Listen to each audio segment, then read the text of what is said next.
야곱은 형 에서가 복수하기 위해서 400명을 데리고 온다는 소식을 듣고 두려움 속에서 야복강을 건너지 못하고 홀로 남아서 밤새도록 하나님과 기도의 씨름을 하였습니다. 하나님께서 야곱에게 원하셨던 것은 자기의 고집을 꺾고 하나님께 순종하기를 원했는데 야곱은 하나님을 믿기는 했지만 온전하게 순종하지 못했고 자기의 고집과 아집을 끝까지 버리지 못하고 버텼습니다. 이게 무슨 말이냐면 하나님의 뜻이 있고 내 뜻이 있습니다. 하나님의 뜻과 내 뜻이 일치하면 딱 좋죠. 순종합니다. 하지만 하나님의 뜻과 내 뜻이 일치하지 않으면 뭘로 가버려요? 내 뜻으로 가버리는 게 야곱이었습니다.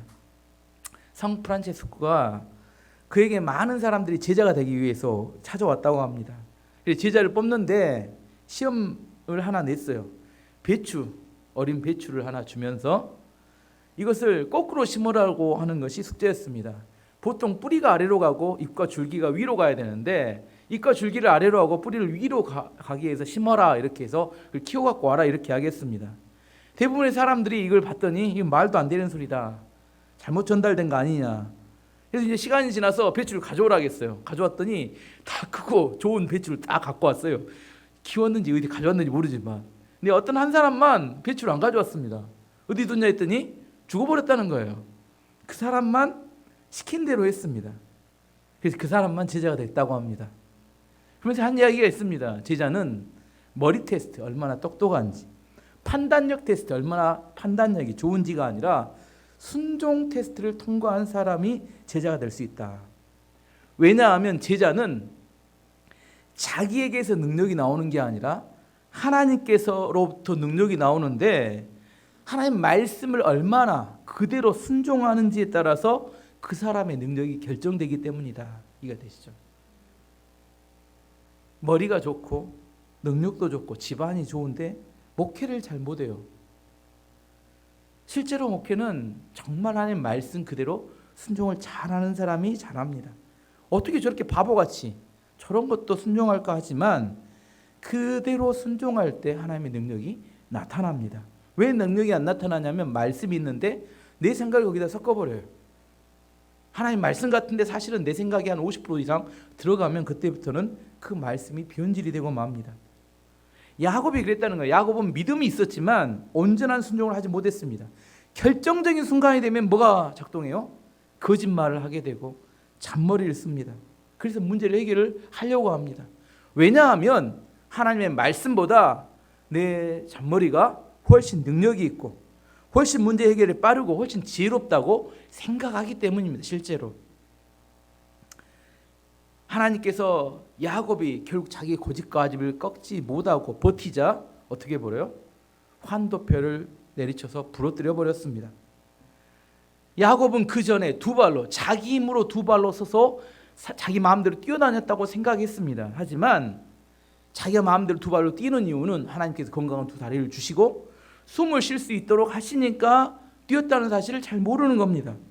다리를 부러뜨려 버리니까 어떻게 돼요? 이제 제대로 걷지도 못하고 서지도 못하고 이제 뛰지도 못하는 존재가 됩니다. 야곱이 제대로 설 수 없게 되니까 이제 결사적으로 더 하나님께 매달립니다. 나에게 축복을 해주시지 않으면 절대로 보내드리지 못합니다. 그러니까 하나님이 물어보시죠. 내 이름이 무엇이냐? 야곱이 뭐라고 해요? 야곱입니다. 저는 사기꾼입니다. 저는 속이는 자입니다. 그랬더니 하나님 뭐래요? 앞으로 내 이름을 야곱이라 하지 말고 이스라엘이라 하라. 하나님과 사람과 겨루어 이기었다. 내 이름은 승리자다. 야곱의 본질, 정체성을 바꾸어 주셨습니다. 우리가 하나님을 믿어요. 교회를 다닙니다. 하지만 정말 우리가 하나님의 축복을 얻기 위해서 마지막 단계인 정체성이 바뀌어야 합니다. 본질이 바뀌어야 합니다. 내가 교회에 와서 설교를 들으면 믿음이 생기는 것 같아요. 예배를 드릴 때는. 하지만 정체성이 바뀌지 않으면 여전히 세상으로 나가면 현실에 부딪히면 두려움만 가득합니다. 왜냐하면 내 본질이 바뀌지 않았습니다. 여전히 은혜는 받지만 야곱으로 속이는 자로 살아가는 정체성을 갖고 있기 때문입니다. 내가 뭐가 돼야 돼요? 하나님을 의지해서 이스라엘 승리자라는 본질 정체성이 바뀌어야 합니다. 지금 설교는 오늘이 아니라 지난주 설교를 지금 요약하는 거라 이걸 자세히 듣고 싶으면 지난주 설교를 들으셔야 합니다. 이번 주치가 아닙니다. 이스라엘이라는 이름으로 야곱이 바뀐 이후에 그 전에 한 번도 경험해 보지 못한 기쁨과 평안이 그의 마음에 가득했습니다. 이전에는 일이 잘 됐어요. 성공하는 것 같습니다. 하지만 항상 두려움과 불안이 그의 마음을 사로잡았습니다. 지금 비록 다리가 쩔룩거리고 있었지만 이스라엘이라고 하는 하나님의 축복이 주어진 이후에 그의 마음속에 있는 평안과 기쁨은 그 전에 전혀 경험해 보지 못했고 앞으로 다가올 어떤 일과 상황도 다 견뎌내고 이겨낼 만한 믿음이 생겼습니다. 어쨌든 씨름이 다 끝나고서 오늘 본문으로 넘어갑니다. 씨름이 다 끝나고 나서 야곱이 강을 건너서 가족들과 함께 에서를 만나러 에서가 오는 곳으로 갔습니다. 1절 2절 말씀 보시면 야곱이 눈을 들어보니 에서가 오고 있었습니다. 에서는 종 400명을 거느리고 있었습니다. 그래서 야곱은 레아와 라헬과 두 요정에게 아이들 나눠 맡겼습니다. 야곱은 요정들과 그 아이들을 앞에 세우고 레아와 그 아이들을 그 뒤에 세웠습니다. 라헬과 요셉은 맨 뒤에 세웠습니다. 가족들을 쭉 세워 난 다음에 요셉이 에서 앞으로 맨 앞으로 나아갑니다. 3절 말씀 보시면 야곱은 맨 앞으로 나갔습니다. 야곱은 형이 있는 쪽으로 다가가면서 7번이나 땅에 엎드려 절했습니다. 이전 같았으면 야곱은 어떤 사람이었어요? 도망쳤을 겁니다. 야곱은 위기가 생길 때마다 고난이 찾아오면 도망치는 인생이었습니다. 하지만 그의 정체성이 이스라엘로 바뀐 이후에 그는 더 이상 도망치지 않았습니다. 하나님을 의지함으로 에서 앞으로 나아갔습니다. 그리고 모든 가족들이 다 보는 앞에서 에서에게 몇 번을 절해요? 7번을 절을 합니다. 모든 가족들이 혼자 아니라 다 보고 있는 공개적인 자리에서. 일반적으로 사람들이 인사를 하면 목례하죠. 목례는 가볍게 목을 숙여서 인사하는 거. 악수하죠. 악수는 원래 어떤 의미냐면 원래 무기를 오른손에 드는데 악수를 오른손으로 한다는 것은 내가 상대를 공격할 의사가 없다는 의미로 오른손으로 악수를 하는 겁니다. 더 높은 지위에 있는 사람에게는 절을 합니다. 절을. 근데 7번 절을 한다는 것은 일상적인 인사가 아니라 왕에게 예의를 갖추는 인사를 할 때 7번 절을 합니다. 7번 혹시 형님에게 7번 절하신 분 계신가요? 여기는 아마 없을 겁니다. 저도 한 번도 해보지 저는 형님도 없지만 이런 모습을 보면서 야곱의 모습을 보면서 너무 지나친 것 아니냐. 저녁에 못 받았어요. 기도 응답 받았는데 이렇게까지 해야 되느냐. 비굴하게 이렇게까지 꼭 해야만 하느냐. 이렇게 생각하실 수 있습니다. 여러분 어떠세요? 여러분은 야곱이 7번 절하는 모습을 보면서 꼭 이렇게까지 너무 비굴한 거 아니야 이렇게 생각할 수 하신가요? 7번을 절을 해서 문제가 해결될 수만 있다면 7번 아니라 저는 70번도 할 것 같아요. 일반적으로 자존감이 낮거나 상처가 많은 사람은 일수록 자신을 낮추는 것이 힘들다고 합니다. 자신을 낮추면 비굴해진다고 생각하기 때문입니다. 반면에 자존감이 높은 사람은 상대를 높이고 자신을 낮추더라도 자기가 실제로 낮아진다고 생각하지 않기 때문에 얼마든지 자신을 낮출 수 있다고 합니다. 야곱이 만약에 여전히 사기꾼의 정체성으로 예서를 만났다면 7번 절을 못했을 겁니다. 자기가 사기꾼이라고 낮은 자존감을 가지고 있었다면. 하지만 하나님이 자기를 축복하는 사람, 하나님 나를 지키는 사람, 나를 승리자라는 그런 정체성이 바뀌어졌기 때문에 내가 저 사람에게 아무리 내 자신을 낮춰도 내가 그 절하는 것이 나의 본질이 아니라는 거예요. 하나님이 나를 승리자라고 정의해준 그 승리자의 정체성이 자기인 것을 알기 때문에 얼마든지 낮아질 수 있습니다. 7번 아니라 70번도 절을 해도 비굴하지 않아요. 문제 해결만 될 수 있다면 왜 못합니까? 에서는 모든 가족 지금 이렇게 7번 절한 게 에서와 야곱 둘만의 만남이 아니라 어린 아들들이 싹 보고 있었다니까요. 4명의 아내들이 다 보고 있어요. 우리가 생각을 인간적으로 봐서 쪽팔릴 수도 있잖아요. 비굴할 수도 있는데 그렇게 했을 때 누가 충격을 받았냐면 에서가 충격을 받았습니다. 이렇게 많은 가족들이 다 지켜보고 있는데 가장 낮은 모습으로 7번 절을 하며 자기가 나오는 모습, 그 자기가 뭐 특별한 사람도 아니고 그냥 형인데, 에서 입장을 한번 돌아가 보면 에서가 지금 400명을 데리고 지금 야곱을 맞이하는 게 야곱을 잡아 주려고 맞을 거예요. 죽이려고 쫓아오고 있을 때 야곱 에서의 머릿속에도 수많은 생각이 오락가락했습니다. 정리해 보면 이런 겁니다. 그때 20년 전에 네가 아버지와 나를 속여서 축복을 받아가 그리고 주랭랑치고 도망갔어. 이번에는 결코 놓치지 않고 너에게 복수를 해주겠다. 첫 번째 마음.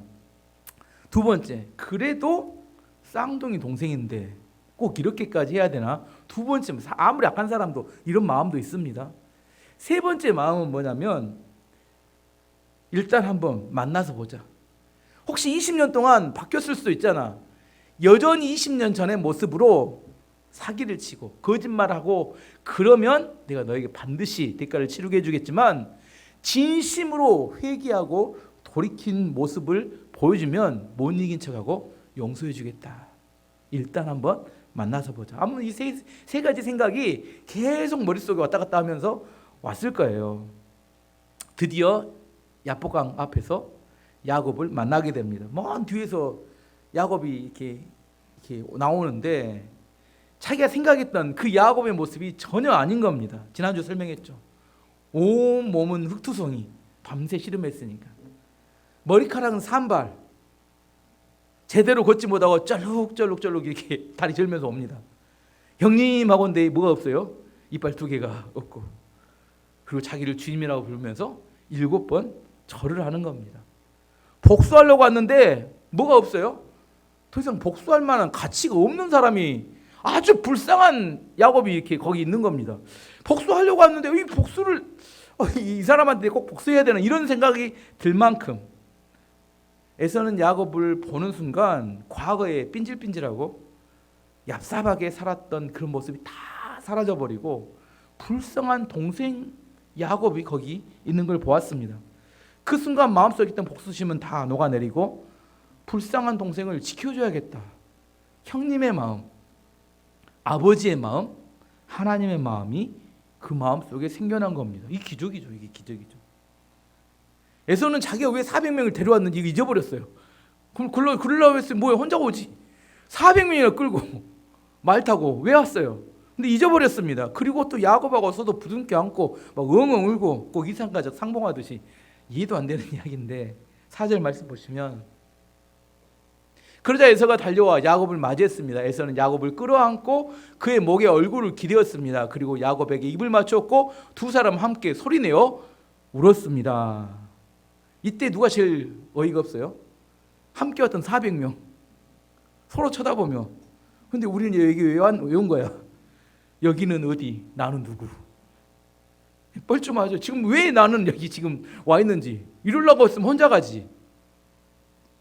한참 울다가 어느 정도 감정이 잦아드니까 에서가 야곱에게 물어봅니다. 야, 그런데 여기 주위에 있는 이 사람들 누구냐 물어봅니다. 5절 말씀 보시면 에서가 눈을 들어보니 여자와 아이들이 보였습니다. 에서가 물었습니다. 너와 함께인 이 사람들은 누구냐? 야곱이 대답했습니다. 이 사람들은 하나님께서 형님의 종인 저에게 은혜로 주신 아이들입니다. 야곱의 대답이 너무 겸손합니다. 뭐예요? 형님의 종인 저에게 하나님께서 은혜로 주신 아이들입니다. 자기를 누구라고 해요? 혹시 여러분 형제간에 내가 당신의 종입니다 고백해 본 적이 있습니까? 아마 그런 사람 거의 없을 거예요. 근데 야곱은 형님의 종이고, 또 이 아이들은 뭐예요? 나는 정말 자격이 없는데 하나님이 은혜를 주셔서 나에게 주신 아이들입니다. 이렇게 고백하는 겁니다. 두 번째 충격을 받은 겁니다. 이 사람이, 이해가 야곱이 20년 동안 무슨 일이 있었건 이렇게 믿음이 좋아지고 이렇게 겸손해졌을까? 형님의 종인 저에게 하나님이 은혜로 주신 아이들입니다. 나는 무익한데 하나님께서 저를 불쌍히 여겨서 은혜로 주셨습니다. 이렇게 고백하는 겁니다. 그러자 에서가 하나 더 물어봅니다. 야, 근데 오다 보니까 여러 가축대가 오던데 야, 그거 가축대 뭐냐? 이렇게 물어봅니다. 8절 말씀 보시면 에서가 말했습니다. 여기까지 오는 동안에 가축대를 여러 번 만났는데 그것은 웬 가축대냐? 야곱이 대답했습니다. 그것은 형님께 드리는 선물입니다. 지난주 설명했습니다. 야곱이 선물을 얼마나 준비했다고요? 몇 마리? 550마리. 550마리. 예. 수억 원에 달하는 엄청난 선물이라고 이야기 드렸습니다. 근데 이때 에서가 야곱을 한번 테스트해보고 싶었던 것 같아요. 9절 말씀 보시면 에서가 말했습니다. 야곱아, 그런 것은 나에게도 얼마든지 있다. 내 것은 내가 가져라. 한번 뺐습니다. 왜요? 진심인지 지금 용서받고 싶다 하고 싶지 않은데 억지로 드리는 건지 지금 알아보고, 수억 원이라니까요. 가짜로 이렇게 주는 척 하는 건지 알아보고 싶었던 것 같아요. 야곱이 원래 뭐가 많아요? 둘째들이 뭐가 많아요? 아시죠? 욕심이 많습니다. 욕심이 많아서 진짜 주고 싶은 마음인지 아닌지를 확인하고 싶었던 것 같아요. 그랬더니 야곱이 또 이렇게 대답합니다. 10절 11절 말씀 보시면 야곱이 말했습니다. 아닙니다, 형님. 저를 좋게 보신다면 제가 드리는 선물을 받아주십시오. 형님 얼굴을 다시 뵙게 되어 너무나 기쁩니다. 형님이 저를 받아주시니 마치 하나님의 얼굴을 뵙는 듯합니다. 그러니 제 선물을 받아주십시오. 하나님께서 저에게 큰 은혜를 베풀어 주셔서 저는 넉넉하게 가지고 있습니다. 야곱이 자꾸 권하자 에서가 선물을 받았습니다. 에서는 받고 싶었어요. 결국 못 이기죠. 안 돼요 하면서 받았죠. 근데 여기서 중요한 게 뭐예요? 야곱이 또 이렇게 고백합니다. 저는 자격이 없는 자인데 하나님이 은혜로 이것들을 주셨습니다. 받아주세요. 이렇게 이야기합니다. 야곱이 표현하는 것마다 뭐예요?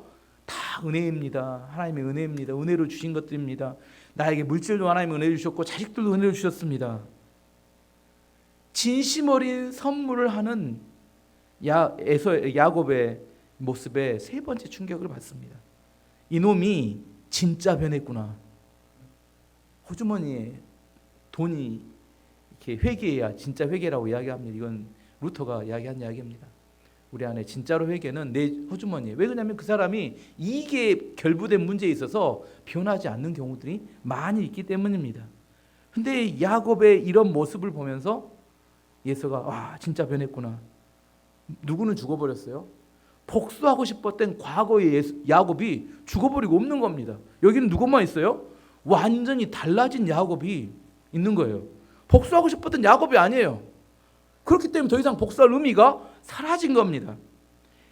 야곱이 에서의 마음속에 복수하고 싶었던 마음조차 녹여버릴 정도로 변화되었던 원인이 뭐였어요? 어떻게 이렇게 변화가 됐습니까? 그 전날 철학기도 했던 거죠. 철학기도. 밤새도록 기도했던 것.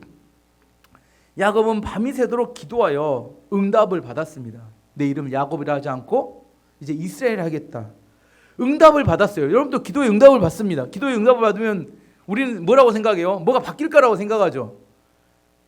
야곱이 밤새 기도의 응답하고 기도의 응답을 받았어요. 그러면 뭘 기대해요? 뭘 기대하냐면 일반적으로 이야기하면 에서가 400명을 돌아오다가 다시 집으로 돌아갔더라. 아닌가요?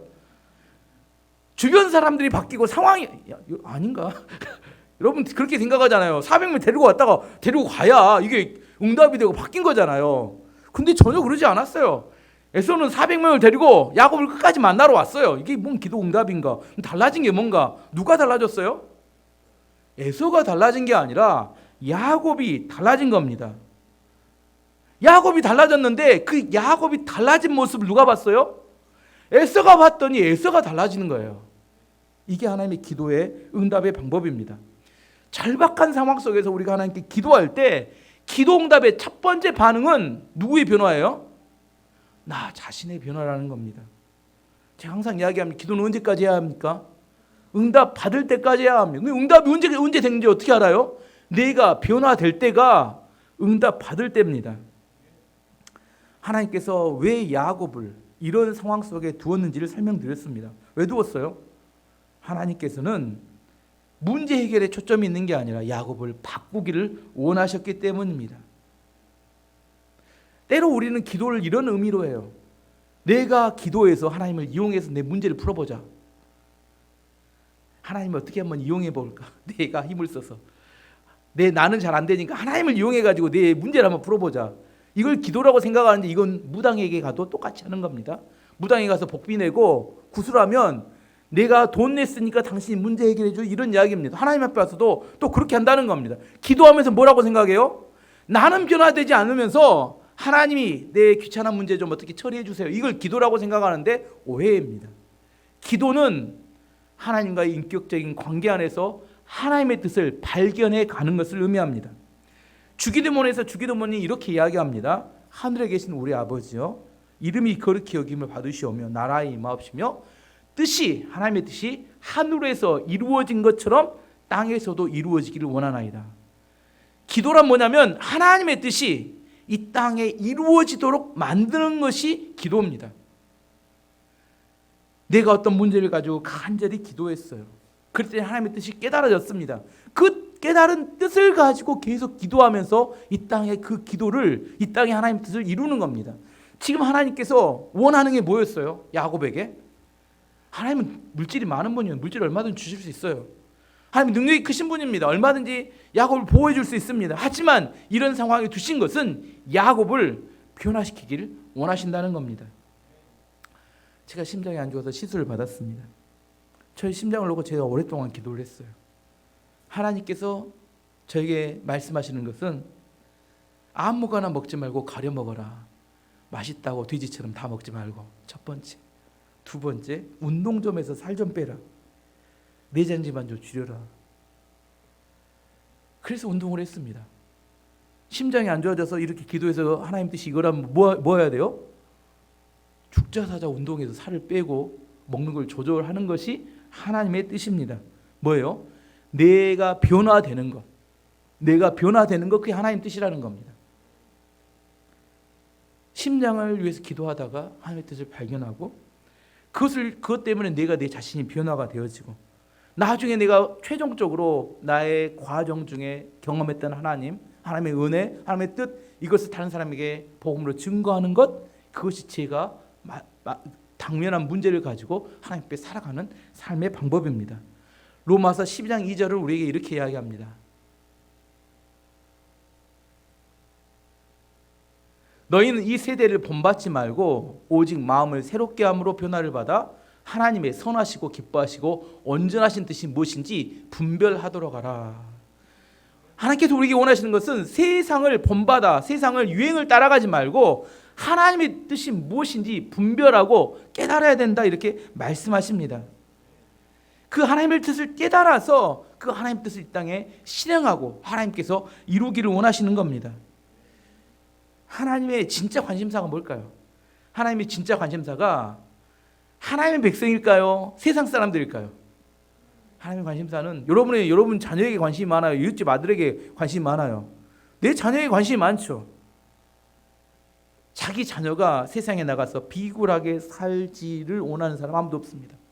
강하고 담대하게 세상에 나가서 당당하게 살기를 원하고 세상에 나 열매 맺고 승리하는 자녀가 되기를 원합니다. 하나님도 마찬가지라는 겁니다. 그런데 너무 연약해요. 너무 약해요. 부모가 이야기합니다. 아빠가 다 해줄 테니까 너네는 그냥 약한 채로 있어. 이게 좋은 아빠일까요? 아니겠죠. 아이를 변화시키기를 원합니다. 세상에 나가서 비굴하게 살지 않고 당당하게 살고 꿈과 희망을 가지고 세상을 이기고 열매 맺는 자녀가 되도록 하기 위해서 준비시키기를 원합니다. 그래서 훈련하는 겁니다. 우리 자녀도 마찬가지죠. 우리 자녀들이 정말 세상에 나가서 당당하고 세상에 나가서 얼마든지 승리하는 자녀가 되도록 하기 위해서 자녀들을 양육하고 훈련시킵니다. 하나님께서 우리가 절박하게 하나님께 나아가서 기도하면 첫 번째 기도 응답이 뭐라고요? 내 자신의 변화입니다. 내가 변하면 가족이 변하고 내가 변하면 주변 사람들이 변하게 됩니다. 주변 사람들이 변하지 않는다고 막 험담하거나 뒷담화하지 마세요. 사실은 그 변화되지 않은 이유는 내가 변화되지 않기 때문입니다. 야곱이 기도했더니 야곱이 변화됐고 그래서 에서가 그 충격을 받고 변화가 되었습니다. 이렇게 해서 그 야곱과 에서의 관계가 회복이 되었어요. 그래서 에서가 야곱에게 자신이 살고 있는 에돔 땅 세일로 같이 가자고 제안을 합니다. 12절 말씀 보시면 에서가 말했습니다. 자, 이제 가자. 나도 너와 함께 가겠다.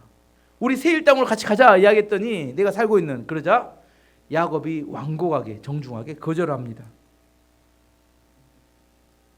13절 14절 말씀 보시면 그러나 야곱이 에서에게 말했습니다. 형님께서도 아시겠지만 아이들은 약합니다. 게다가 가축대와 그 새끼들도 걱정이 됩니다. 하루 동안 너무 많이 걷게 되면 짐승들이 다 죽을 것입니다. 형님, 그러니 형님 먼저 가십시오. 저는 천천히 뒤따라 가겠습니다. 가축대와 아이들의 걸음걸이에 맞추어 천천히 가겠습니다. 그리고 세일에서 다시 형님을 뵙겠습니다.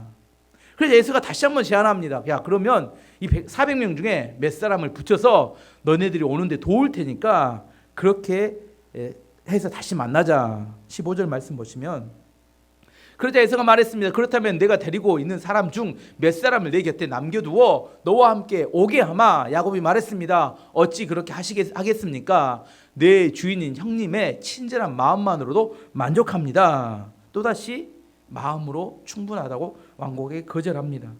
야곱이 왜 세일로 가는 것을 라고 했던 제안을 거절했을까요?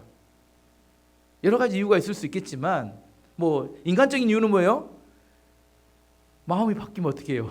지금은 좋은 마음이지만 마음이 바뀐 날 그날 죽는 날인데 뭐 이런 생각도 있겠지만 더 중요한 것은 세일 땅은 가나안 땅이 아니기 때문입니다. 지도 한번 봐보시면 에돔이라고 표현 아래쪽 보신가요? 에돔이라고 표현된 땅이 있죠. 맨 아래쪽이 이게 에돔. 저 위에 그 파란색과 그 위에 진한색 파란색은 위쪽에 있는 북이스라엘 남유다입니다. 여기만 가나안 땅이고 나머지 아래 에돔 땅, 에돔 안에가 세일이 있는 거기는 가나안 땅이 아닙니다. 됐습니다. 야곱이 머물러야 할 약속의 땅은 어디예요? 가나안 땅입니다. 이 가나안 땅은 아담과 하와에게 선악과와 똑같은 거예요. 하나님께서 사명으로 주신 겁니다. 떠나면 안 돼요. 아브라함이 기근이 들어서 애굽에 갔을 때 어떻게 됐어요? 아내를 잃어버릴 뻔한 위기에 빠집니다.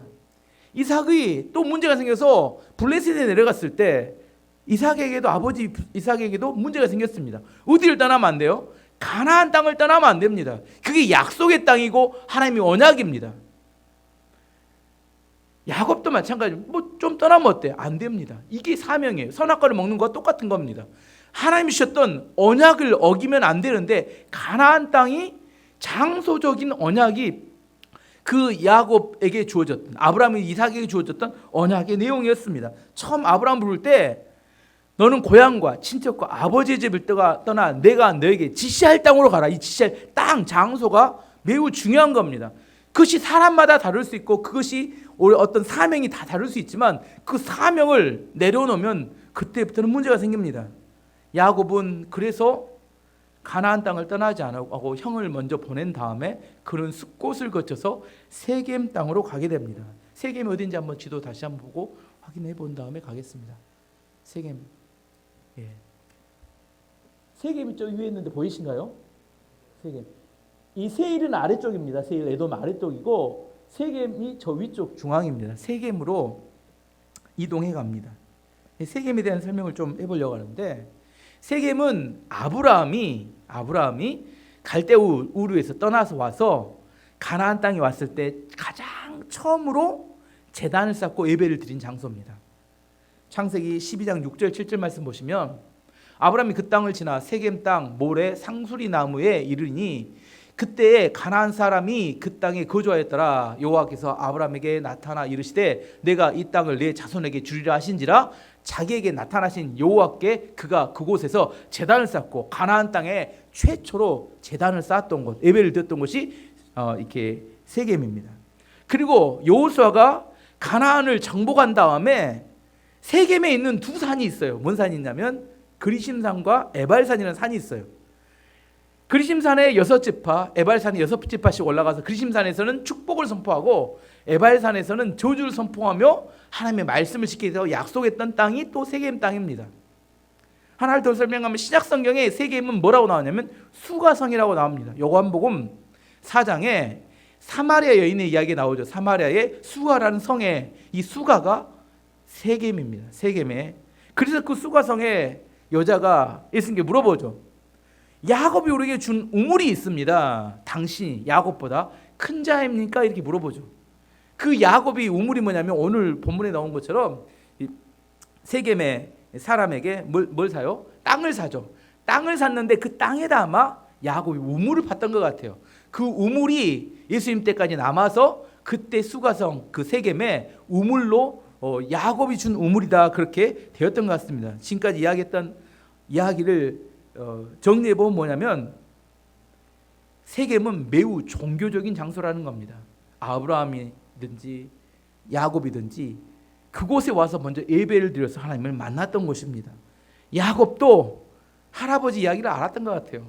아브라함처럼 그곳에 제단을 쌓고 예배를 드렸습니다. 18절에서 20절 말씀 보시면 야곱은 밧단아람을 떠나 가나안 땅 세겜성에 무사히 이르렀습니다. 야곱은 성 동쪽에 장막을 쳤습니다. 야곱은 장막을 친 밭을 세겜의 아버지 하몰의 아들들에게서 은, 돈 100개를 주고 샀습니다. 야곱은 그곳에 제단을 쌓고 그 이름을 엘로헤 이스라엘이라고 지었습니다.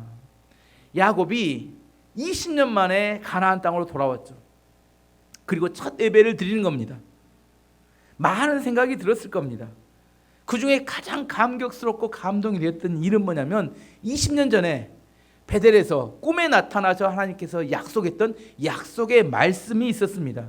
창세기 28장 13절에 15절 말씀 보시면 그 약속의 하나님 말씀이 또 본즉 여호와께서 그 위에 서서 이르시되 나는 여호와니 너의 조부 아브라함의 하나님이요 이삭의 하나님이라. 내가 누워있는 땅을 내가 너와 네 자손에게 주리니 네 자손이 땅에 티끌같게 같이 되어 내가 서쪽과 동쪽과 북쪽과 남쪽으로 퍼져 나갈지며 땅의 모든 족속이 너와 네 자손으로 말미암아 복을 받으리라. 내가 너와 함께 있어 내가 어디로 가든지 너를 지키며 너를 이끌어 이 땅으로 돌아오게 할지라. 내가 내게 허락한 것을 다 이루기까지 너를 떠나지 아니하리라 하신지라. 약속은 네 가지였습니다. 첫 번째는 이 누워있는 이 땅을 너에게 주겠다. 두 번째는 네 자손이 동서남북으로 많이 퍼져 나갈 것이다. 세 번째, 네 자손으로 인하여 모든 민족이 복을 받게 될 것이다.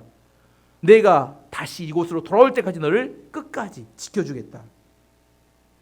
그때 이 약속을 들었을 때는 뭐였냐면 빈털털이었어요. 노숙자였어요. 아무것도 없었습니다. 이 이야기를 들으면서 뭐라고 생각해요? 야, 이것이 진짜 이루어져 말어. 지금 여러분도 그런 상태에 있는 분들이 빈털털이 아무것도 없어요. 뭐만 있어요? 약속만 있습니다. 20년 만에 돌아왔는데 그 약속이 다 성취되어져 가는 겁니다. 많은 재산과 많은 자녀들, 하나님께서 얼마나 신실하게 그 약속을 지키셨는지를 생각하며 이제 하나님 앞에 감사의 예배를 드리는 겁니다. 야곱은 한 번도 제단을 쌓아본 경험이 없어요. 20년 전에 지금 떠날 때는 어떤 사람이 어떤 상태였어요? 하나님이 누군지도 잘 몰라요. 만나보지도 않았습니다. 하나님이 어떻게 말 알아요? 아버지가 이야기만 들려줬어요. 그래서 그 아버지 이야기만 들었습니다. 여러분도 마찬가지일 거예요. 아버지 하나님만 맨날 들었어요. 목사님의 하나님만 들었어요. 내가 만난 하나님이 없어요. 그러다가 이제 집을 떠나게 되니까 어떻게 돼요? 이제 자기는 하나님이 어떻게 만날지도 모르고 어떻게 예배할지도 모르고 기도할지도 모르는데 하나님이 야곱을 찾아오신 거죠. 그런데 20년 동안 어떤 일이 있었냐? 그 베델에서 약속을 주신 후에 수없이 많은 어려움과 위기 가운데 하나님이 그때마다 은혜를 주시고 축복을 주셔서 점점 재산이 불어나고 점점 성공한 사람으로 바뀌게 되었고, 그 지독했던 라반에서부터 벗어나기도 해주시고 에서의 마음도 풀어주시고 용서도 받게 하시고, 이 모든 문제가 해결됐는데 그 모든 걸 돌아볼 때 이게 하나님의 은혜였다는 겁니다. 그리고 고백하는 그곳의 제단의 이름을 뭐라고 하냐면 엘로헤 이스라엘. 이게 정말 은혜스러운 이름입니다. 엘은 뭐냐면 하나님입니다. 엘로헤도 엘로힘에서 나온 하나님입니다. 이스라엘은 자기 이름이죠. 이제 바뀐 자기 이름. 하나님, 이스라엘의 하나님. 이게 엘로헤 이스라엘입니다. 하나님, 이스라엘의 하나님. 정제보면 이런 겁니다. 나의 하나님입니다. 베델에서 약속을 받을 때는 하나님이 이렇게 말씀했어요. 내가 아브라함의 하나님, 이삭의 하나님 했는데 이번에 뭐까지 포함돼요? 이제 야곱, 이제 이스라엘의 하나님, 나의 하나님. 20년 동안 뭘 체험한 거예요? 나의 하나님을 체험했던 과정이 20년 동안의 과정이었음을 알 수 있게 됩니다. 그 나의 하나님도 야곱의 사기꾼의 하나님이 아니라 승리자 이스라엘 하나님, 그 이름이 엘로의 이스라엘이라는 의미입니다. 이제 뭐가 완성됐어요? 신약에 나오는 예수님 말씀하셨던 아브라함의 하나님, 이삭의 하나님, 야곱의 하나님. 이게 어떤 하나님이에요? 변화시키는 하나님, 살아계신 하나님. 뭘요? 야곱이 그렇게 믿음이 없고 그렇게 연약했는데 20년 동안 수없이 많은 과정을 거치면서 믿음이 성숙한 사람, 어떤 믿음을 고백할 수 있는 사람으로, 나의 하나님을 고백할 수 있는 사람으로 바꾸어 주셨다는 겁니다. 믿음이 그만큼 성장했다는 거예요. 저는 우리 교회 모든 성도들이 야곱과 같이 믿음의 성장이 있기를 원합니다. 교회 와서 마당만 맞고 돌아가지 않기를 원합니다. 교회를 오래 다녔는데 하나님이 어떤 분인지, 기도는 어떻게 해야 되는지, 예배는 어떻게 해야 되는지, 영적인 것들도 깨닫지 못한 채 오랫동안 그 자리에만 머물고 있어요. 영적인 성장 장애자들처럼. 하나님이 좋아하실까요? 하나님, 야곱이 하나님을 나의 하나님이라고 고백이 터져 나올 때부터 이제 더 이상 세상이 두렵지 않게 되었습니다. 왜 우리가 세상이 두려워요? 나가면 여기서는 괜찮은 것 같은데 나가면 또 세상이 두렵습니다. 왜요? 나의 하나님을 만나지 못했기 때문입니다. 나를 지켜주시고 나를 축복하신 하나님, 그 베델에서 약속했던 그 약속의 하나님이 약속의 하나님으로 머물지 않고 실제 내 삶 속에서 그런 축복과 은혜를 부으시는 놀라운 믿음의 하나님으로 내 삶에서 체험되어지고 경험되어질 때 나의 하나님 엘로헤 이스라엘의 하나님을 고백하며 그 감격의 예배를 드릴 수 있게 되어질 때만이 더 이상 세상이 두렵지 않고 하나님을 또 세상에 당당하게 나아갈 수 있습니다. 야곱의 인생을 보면 처절하고 너무 지저분합니다. 지금까지 야곱 인생을 쭉 보면 쉬운 게 하나도 없어요. 매주마다 이게 이렇게 문제도 많고 어려움도 많고 쉽지 않아요. 오늘도 뭐 7번 절을 했다가 아무튼 형님을 이렇게 주인으로 자기는 종처럼 이야기했다가 아무튼 별 난리를 칩니다. 깔끔하지 않아요. 지저분하고 복잡합니다. 어떤 분들은 이런 생각이에요. 나는 내 인생을 깔끔하게 멋지고 안락하게, 그런 거 없습니다. 그 연예인들이 조작한 쇼 윈도우 부부나 나오는 이야기지 실제 삶은 그런 거 없습니다. 저도 살아봐도 인생 자체가 처절합니다. 정말 전력을 다해 달려도 힘들어요. 온 몸에 흑투성이에 머리는 산발에 형님 마음 이빨 2개 부러져 있고, 이게 우리의 삶이다니까요. 더 이상을 바라면 여러분 실제 삶을 살려고 하는 게 아니라 가짜의 모양만 내는 겁니다. 어떤 사람이 멋진 모양을 내잖아요. 멋진 옷 입고 멋진 차를 가지고 좋은 데 사는 것 같잖아요. 그 뒤는 다 멍들고 병들어 있습니다. 왜? 진짜 하나님을 만나지 못하고 못하게 되니까 겉포장만 번지르하게 하는 겁니다. 겉포장이 화려할수록 내면에 뭐가 없어요? 진실이 없기 때문에 겉포장만 화려하게 하는 겁니다. 인격적으로 하나님을 만날 때 그때부터 우리는 도망자가 아니라 승리자의 인생을 살 수 있습니다. 고생 없는 인생이 없어요. 꼭 하나님 만나면 내가 고생할 것 같다, 그래서 안 만나고 싶다. 어차피 그 하나님을 만나자면 다 고생은 똑같습니다. 의미 있는 고생을 하는지 의미 없는 고생을 하는지 이 차이밖에 없어요. 하나님 안 믿고 세상 사는 사람 편할 것 같아요? 만나면 다 똑같이 고생합니다. 그래서 또 하나님 만났다고 해서 고생 안 하는 것도 아닙니다. 교회 다니면 고생 안 하고 이렇게 시온에 데려갈리고 만생통하는 어림도 없는 소리입니다.